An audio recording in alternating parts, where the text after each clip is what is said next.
प्रिय साथियों, संस्कृत के इस कालांश में पुनः आप सबका स्वागत। पिछले कालांश में हमने कर्म प्रवचनीय संज्ञक से संबंधित एक संज्ञा सूत्र पढ़ा था हमने अप परिवर्जने, जिसमें मैंने ये बताया था आपको कि अप और जो परि अव्यय हैं वो निषेध अर्थ में कर्म प्रवचनीय संज्ञक होते हैं। और आज मैं बात कर रहा हूँ आपसे आंग मर्यादा वचने, इस संज्ञा सूत्र की बात कर रहा हूँ। किस संज्ञा सूत्र की बात कर रहा हूँ? आंग मर्यादा वचने। देखिएगा, ये आंग मर्यादा वचने संज्ञा सूत्र क्या कहना चाहता है कि यदि आंग मीन्स आ अव्यय मर्यादा और अभिविधि अर्थ में हो तो आंग की क्रय प्रवचनीय संज्ञा होती है। फिर दोबारा ध्यान से सुनिएगा। सूत्र है आंग मर्यादा वचने, जिसका अर्थ है कि यदि आ अव्यय मर्यादा और अभिविधि अर्थ में हो तो आ की क्रम प्रवचनीय संज्ञा होती है। और पिछले कालांश में हमने अप और परि की निषेध अर्थ में कर्म प्रवचनीय संज्ञा पढ़ी थी। देखिएगा, ये मैं अप और परि की बात क्यों कर रहा हूं, क्योंकि आगे सूत्र आ रहा है पंचमे पांग परिभी। अगला विधि सूत्र है पंचमे पांग परिभी, जिसको पिछले कालांश में भी हमने देखा था। ये सूत्र कहना चाहता है कि कर्म प्रवचनीय संज्ञक अप आंग और परि के योग में पंचमी विभक्ति होती है। यहाँ ये जो संज्ञा सूत्र है, ये इस संज्ञा सूत्र से आ की कर्म प्रवचनीय संज्ञा हुई है और अप परिवर्जने उस संज्ञा सूत्र से अप और परि की कर्म प्रवचनीय संज्ञा हुई थी। और उसके बाद कहने का अभिप्राय मेरा यह है कि अप परिवर्जने उस संज्ञा सूत्र के बाद पंचमे पांग परि भी ये विधि सूत्र कार्य करता है। इसी प्रकार आंग मर्यादा वचने इस संज्ञा सूत्र द्वारा आ की मर्यादा और अभिविधि अर्थ में होने पर कर्म प्रवचनीय संज्ञा यदि हो जाती है, उसके पश्चात ये पंचमे पांग परि भी सूत्र कार्य करेगा। तो यहाँ ये तीनों अवयवों को ही ले रहा है। कौन कौन से? कर्म प्रवचनीय संज्ञक अप, आंग और परि, इनके योग में पंचमी विभक्ति होती है। पिछले कालांश में हमने पंचमे पांग परि भी इस सूत्र के कतिपय उदाहरण देख लिए थे, जिसमें हमने अप और परि के योग में पंचमी विभक्ति का प्रयोग किया था। कौन सूत्र से? पंचमे पांग परि भी सूत्र से। आज आ के उदाहरण देना चाहूँगा मैं। देखिएगा, पहले बात करते हैं कि यदि आ अव्यय मर्यादा और अभिविधि अर्थ में हो तो पहले देख लेते हैं मर्यादा क्या होता है और अभिविधि का अर्थ क्या होता है। आइए देखते हैं। मर्यादा का अर्थ है सीमा या अवधि। क्या है मित्रों? सीमा या अवधि। मर्यादा में सीमा का ग्रहण नहीं होता है। कृपया आप बात को सुन लीजिएगा कि मर्यादा में सीमा का ग्रहण नहीं होता है और मर्यादा अवधि से पहले तक होती है, अवधि से पूर्व तक होती है। और जो अभिविधि है मित्रों, वह अभिविधि में सीमा का ग्रहण होता है। यद्यपि मर्यादा और अभिविधि दोनों ये मर्यादा अर्थ में ही हैं, किंतु बहुत बारीक सा अंतर है। क्या कि मर्यादा होती है वह उसमें सीमा का ग्रहण नहीं होता है और मर्यादा अवधि से पूर्व तक होती है, जबकि अभिविधि है वह उसमें सीमा का ग्रहण होता है। जहाँ से किसी की अवधि निश्चित की जाए उसको लेकर अभिविधि होती है। ठीक है, उदाहरण दे दूंगा, आपको बात बिल्कुल स्पष्ट हो जाएगी। जैसे पहले मर्यादा अर्थ की बात करते हैं। आ जो अव्यय है यहाँ मर्यादा अर्थ में आया है। आइए देखते हैं कैसे। पहले एक उदाहरण है, आ पाटलिपुत्राद वृष्टो देवः। क्या? आ पाटलिपुत्रात वृष्टो देवः। पाटलिपुत्र से पूर्व तक वर्षा हुई। देखिएगा, यहाँ सीमा का ग्रहण नहीं हुआ, अर्थात पाटलिपुत्र से पहले तक बरसात होगी, पाटलिपुत्र में बरसात नहीं हुई। ठीक है ना, ये सीमा का ग्रहण यहाँ नहीं हो रहा है। कहने का मतलब पाटलिपुत्र से पहले तक इंद्रदेव मेहरबान हुए, पाटलिपुत्र में बरसात नहीं हुई। तो यहाँ ये आ जो है ये से पूर्व तक इस अर्थ में आया है। इसलिए यहाँ आ अव्यय की आंग मर्यादा वचने इस संज्ञा सूत्र से मर्यादा अर्थ में आ की कर्म प्रवचनीय संज्ञा हुई।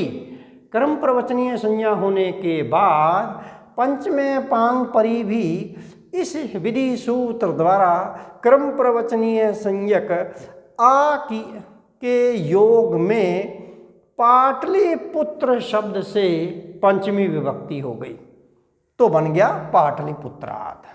ये देखिएगा, पाटलिपुत्राद पद में कौन सी विभक्ति लगी है मित्रों?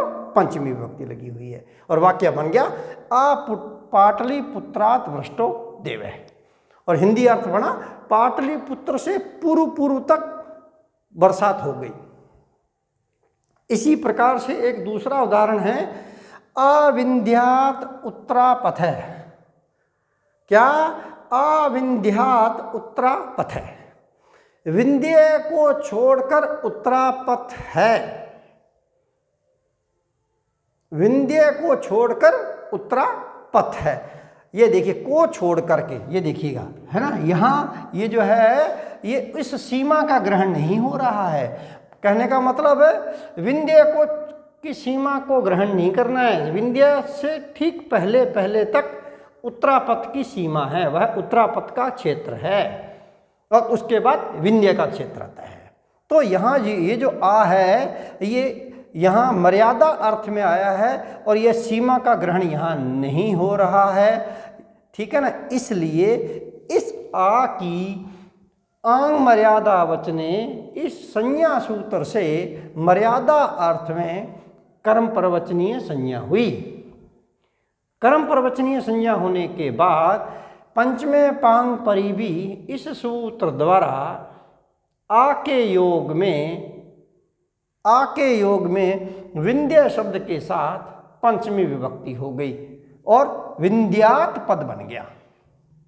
ये विंध्यात पद में पंचमी विभक्ति लगी हुई है, और वाक्य बन गया अविंध्यात उत्तरापथ है, और हिंदी अर्थ बन गया विंध्य को छोड़कर उत्तरापथ है। ठीक है भाई। इसी प्रकार है अमुक्ते संसार है।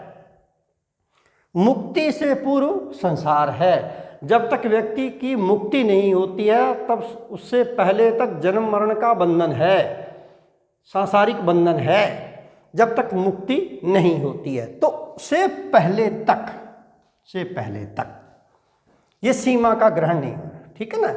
तो अमुक्ते यहाँ पर ये सीमा का ग्रहण नहीं है यहाँ पे। ठीक है ना। तो आ जो है इसकी कर्म प्रवचनीय संज्ञा हुई, और फिर पंचमे पांग परी भी इस सूत्र से आ के योग में मुक्ति शब्द में पंचमी विभक्ति लग गई।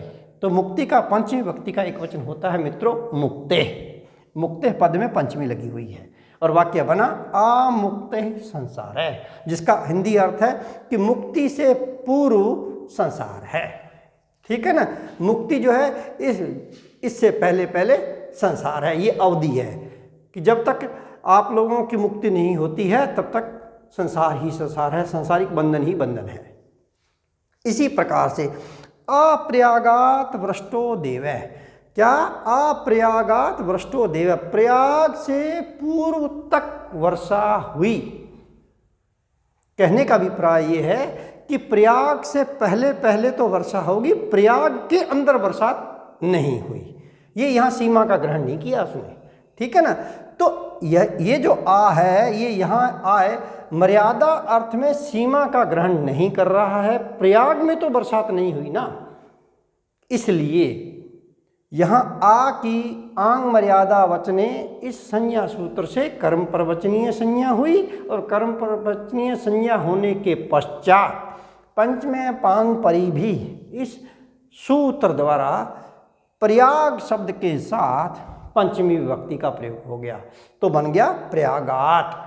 प्रयागात पद में पंचमी विभक्ति लगी हुई है, और वाक्य बना अप्रयागात वृष्टो देवः, और हिंदी अर्थ बन गया प्रयाग से पूर्व तक वर्षा हो गई, प्रयाग में नहीं हुई। अब बात करता हूं, ये मर्यादा अर्थ की मैंने बात आपको समझा दी। अब करता हूं अभिविधि अर्थ में। ये देखिए, यदि आंग अव्यय मर्यादा और अभिविधि अर्थ में हो तो आ की कर्म प्रवचनीय संज्ञा होती है। देखिएगा, अभिविधि अर्थ में देखते हैं। अभिविधि का अर्थ होता है, अभिविधि में सीमा का ग्रहण होता है, जहां से किसी की अवधि निश्चित की जाए उसको लेकर अभिविधि होती है। सीमा का अब यहां ग्रहण हो जाएगा। कैसे?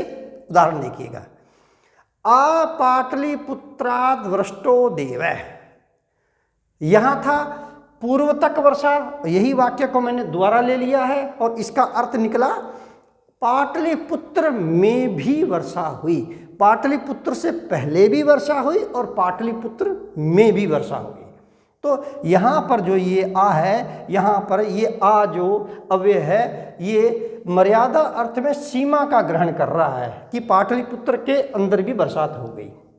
इसलिए यहाँ आ की आंग मर्यादा वचने इस संज्ञा सूत्र से कर्म प्रवचनीय संज्ञा हो गई, और उसके बाद पंचमे पांग परी भी इस विधि सूत्र द्वारा पाटलिपुत्र शब्द के साथ पंचमी विभक्ति हो गई मित्रों। ठीक है, तो पाटलिपुत्राद हो गया और वाक्य बन गया आ पाटलिपुत्राद वृष्टो देवः। इसी प्रकार से आ कुमारेभ्य यशः पाणिने, आ कुमारेभ्य यशः पाणिने। देखिएगा, पाणिनि का यश कुमारों तक फैला है। कुमारों तक पाणिनि का यश, बच्चे बच्चे तक पाणिनि का यश फैला हुआ है। देखिएगा, वृद्धों को तो है ही, बुद्धिजीवियों को तो है ही, प्रौढ़ अवस्था वालों को तो है ही, बच्चों तक भी पहुंचा हुआ है। ठीक है ना। आ कुमारेभ्य यशः पाणिने, या पाणिने शब्द में षष्ठी विभक्ति लगी हुई है, और कुमारेभ्य ये कुमारों तक, तो कुमार शब्द में पंचमी विभक्ति का बहुवचन लगा हुआ है। क्या? पंचमी विभक्ति का बहुवचन लगा हुआ है। तो यहाँ भी आ की कर्म प्रवचनीय संज्ञा हुई, और उसके बाद में पंचमे पांग परी भी इस सूत्र द्वारा अभिविधि अर्थ में कुमार शब्द से पंचमी विभक्ति हो गई, और वाक्य बन गया आ कुमारेभ्य यशः पाणिने। बच्चे बच्चे तक पाणिनि का यश फैला हुआ है। अंतिम वाक्य है असकलात ब्रह्म। क्या? असकलात ब्रह्म, सब में ब्रह्मा व्याप्त हैं। सब में ऐसी कोई नहीं है जिसमें कि ब्रह्मा नहीं हो। यहाँ देखिए, यहाँ सीमा का ग्रहण हो रहा है। ठीक है ना, कि कोई भी ऐसा नहीं है जहाँ पर कि ब्रह्मा नहीं हो, सब में ही ब्रह्मा व्याप्त हैं। तो यहाँ पर आ जो है वह जो मर्यादा अर्थ में है, अर्थात अभिविधि अर्थ में है। किस अर्थ में है मित्रों? अभिविधि अर्थ में है। मर्यादा और अभिविधि में मामूली सा ही अंतर है। उसमें सीमा का ग्रहण नहीं होता और इसमें सीमा का ग्रहण होता है। बाकी दोनों ये मर्यादा अर्थ में ही हैं। तो असकलाद ब्रह्म, सब में ब्रह्मा व्याप्त हैं। यहाँ देखिएगा, आ की कर्म प्रवचनीय संज्ञा हो गई, और उसके बाद में पंचमे पांग परी भी इस सूत्र से आ के योग में सकल शब्द के साथ पंचमी विभक्ति हो गई। सकल शब्द के साथ पंचमी विभक्ति का एक वचन होता है सकलाद। सकलाद पद में पंचमी लगी हुई है, और वाक्य बन गया असकलाद ब्रह्म, सब में ब्रह्म व्याप्त है। तो ये है मित्रों संज्ञा सूत्र, आंग मर्यादा वचने और विधि सूत्र पंचमे पांग परी भी, जिसकी मैंने आपके साथ में मैंने कई सारे उदाहरण दे करके मैंने आपको ये सूत्र मैंने शेयर किया। मुझे आशा ही नहीं पूर्ण विश्वास है कि आपको ये सूत्र समझ में भली भांति आ गया होगा। आप मेरे इन्हीं सूत्रों को पढ़ते रहिएगा, आपको कारक प्रकरण भली भांति समझ में आ जाएगा, ऐसा मुझे विश्वास है। अगले कालांश में पुनः मिलता हूँ, तब तक के लिए वंदे मातरम।